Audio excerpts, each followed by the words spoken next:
नमो नारायण। जय महाकाल, जय मां बगलामुखी। सभी मेरे दर्शकों का बहुत बहुत स्वागत है।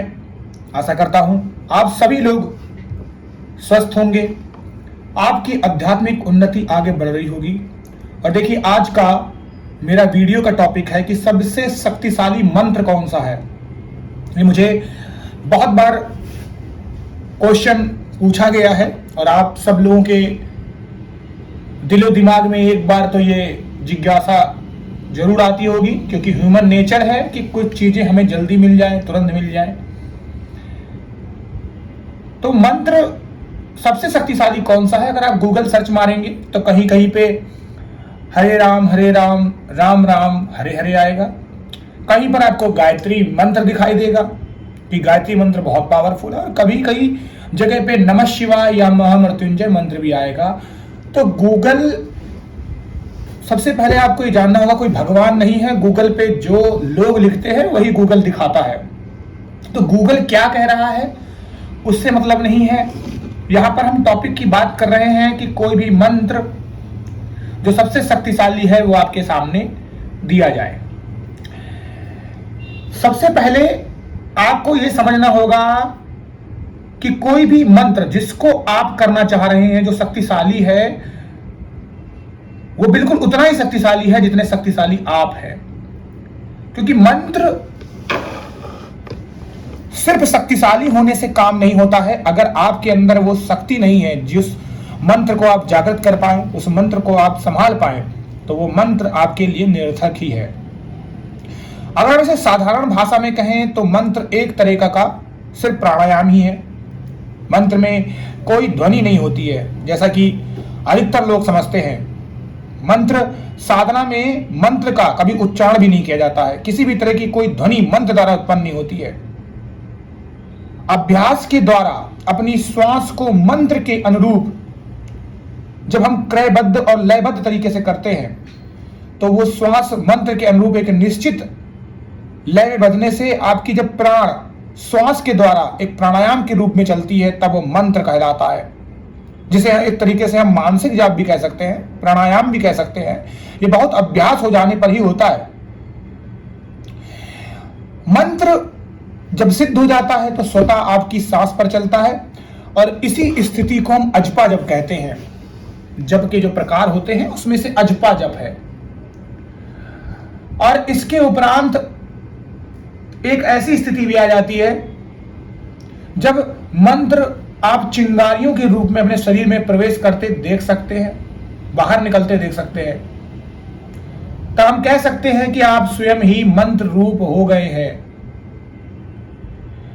सर्वप्रथम आपको एक चीज ये जानना जरूरी है कि कोई मंत्र कितना भी शक्तिशाली क्यों ना हो, तब तक अपना प्रभाव नहीं देगा जब तक आपको एक योग्य और शक्तिशाली गुरु उसकी दीक्षा नहीं दे देते हैं। एक शक्तिशाली गुरु आपको तब तक दीक्षा नहीं देंगे जब तक आप स्वयं शक्तिशाली नहीं हैं। क्योंकि मंत्रों को संभालना एक आसान काम नहीं है।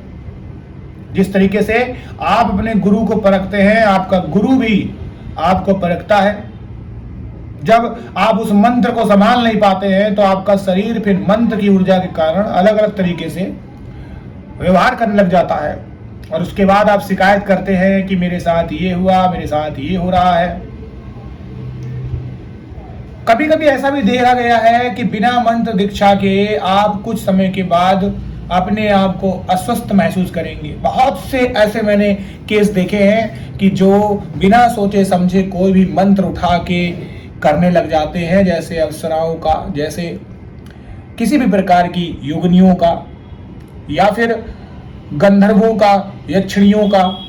और उसके बाद उनको जो प्रॉब्लम होती है वो किसी से बता भी नहीं सकते हैं, छुपा भी नहीं सकते हैं, कह भी नहीं सकते हैं। बहुत सारी चीजें हो जाती हैं। बिल्कुल उसी तरीके से है कि जब भी आप किसी भी ऐसी जगह जाते हैं ऊंचाई पर, जहां पर ऑक्सीजन का लेवल बहुत कम होता है, तो वहां पर इंसान ऐसा नहीं है कि वो इंसान अपना दम तोड़ दे। नहीं, धीरे धीरे उसका अभ्यास हो जाता है। जैसे आप बचपन में साइकिल चलाना सीखते थे, गिरते थे, फिर उड़ते थे, फिर कैंची चलाते थे। तो क्या आपने उस साइकिल को चलाना बंद कर दिया या आप एक बार में सीख गए? नहीं, अभ्यास से सीखे। तो सबसे पहले आपको कोई भी योग्य एवं शक्तिशाली गुरु है उनसे दीक्षा लेनी चाहिए, और वो गुरु आपको परखेंगे, जानेंगे और देखेंगे कि क्या आप उस मंत्र को संभाल पाने की योग्यता को रखते हैं, और उसके बाद आपकी योग्यता के अनुरूप ही आपको मंत्र देंगे। कई लोग ऐसे होते हैं कि कहते गुरु जी मुझे ये मंत्र दे दो दीक्षा के रूप में। आप तो अपनी पहले ही बात रख दिए। आप अपने आप को उस गुरु के आगे सरेंडर करो कि मुझे ये प्रॉब्लम है, मुझे ये दिक्कत है, मेरी ये मनोकामना है, अब बताइए मुझे क्या करना है। आप दीक्षा ले रहे हो कि खुद से दीक्षा दे रहे हो? तो पहले ये समझना बहुत जरूरी है। मंत्र में इतनी अधिक शक्ति होती है कि अगर आप शक्तिशाली नहीं हैं और किसी भी योग्य गुरु ने मंत्र बता दिया तो आप उसे 3 बार भी नहीं पढ़ पाएंगे। आप मंत्र की शक्ति के कारण बहुत ज्यादा बीमार भी पड़ सकते हैं, और कई जगह में तो ऐसा देखा गया है कि मंत्र को अगर आप संभाल ना पाए तो इस दुनिया से भी जा सकते हैं। इसीलिए कई बार ये देखा गया है कि बहुत से जो योग्य गुरु होते हैं वो आपको मंत्र देने से पहले बहुत बार सोचते विचारते हैं, आपकी कई समय तक परीक्षा लेते हैं। तो बहुत सारे मंत्र हैं, और जितने भी आप यहाँ पर जो भी मंत्र देख रहे हैं गूगल में, ज्यादातर इसमें से प्रार्थनाएं और स्तुतियां हैं, कुछ श्लोक कहे गए हैं। मंत्र आपको असली जो है वो गुरुमुख से मिलता है। आप चाहे जहां भी ढूंढ लें आप आसानी से नहीं पा पाएंगे, और मंत्र की शक्ति आपके गुरु की शक्ति, योग्यता और आपकी शक्ति और योग्यता पर निर्भर करती है। मैंने बहुत सारे YouTube के चैनलों में देखा है, और आप भी देखते हैं कि वीडियो ऐसा आता है 1 दिन में सिद्ध कर लें, 2 दिन में सिद्ध कर लें।